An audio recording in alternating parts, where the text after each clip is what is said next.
Pertama, siapa dia? Kan kita harus tahu dulu ini barang. Bagi saya, Rocky itu adalah seorang pedagang. Dagangannya apa? Dagangannya kata-kata. Ya. Untuk berhasil menjadi seorang pedagang kata-kata, dia menggunakan atribut-atribut tertentu sebagai akademisi, sebagai ahli filsafat. Faktanya, dia sama sekali bukan seorang akademisi. Sekitar tahun 2014-2015 dia diberhentikan dari UI karena dia hanya punya ijazah S1, sementara syarat minimal mengajar di UI sehingga bisa dibilang akademisi adalah S2. Dia pernah melanjut ke luar negeri, nggak selesai. Jadi kita harus hilangkan dulu kesan atau framing bahwa namanya Rocky Gerung itu adalah akademisi. Tidak. Baik secara formal maupun informal. Terhadap Soeharto yang menghilangkan begitu banyak nyawa orang, menghabisi sumber daya alam kita, mengekang demokrasi, nggak pernah kata-kata kayak begini keluar. Sesuatu yang cerdas. Tetapi begitu dia menjadi pedagang kata-kata, disitulah mulai terjadi. Menurut saya, dia kehilangan entitas intelektualnya.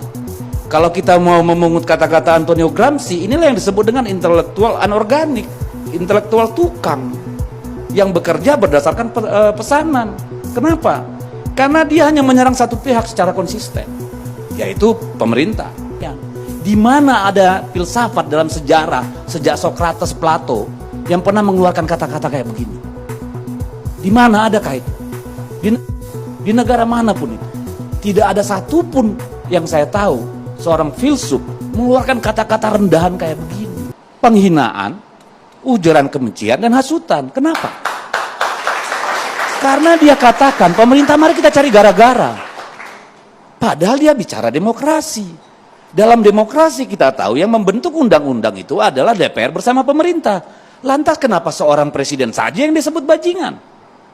Dari mana logika berpikirnya? Konteks itu. Nah, kalau mau bicara hukum, kalau sampai aksi buruh 10 Agustus melahirkan kerusuhan, si Rossi lagi nih, Rocky bisa ditarik dalam bentuk penghasutan. Jadi dia harus berdoa ini kalau memang dia punya agama. Yang seperti gini yang mau kita wariskan sama anak-anak muda ini. Karena Rocky itu punya pendukung tersendiri. Orang-orang yang memang membenci berseberangan dengan pemerintah atau kelompok yang ada di pemerintahan. That's it. Itulah pasarnya Rocky.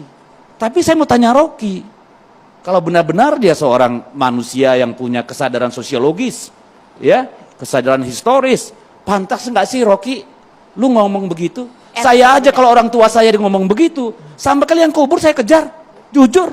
Kalau bapak saya dia ngomong begitu, saya mau bertaruh nyawa, jujur aja.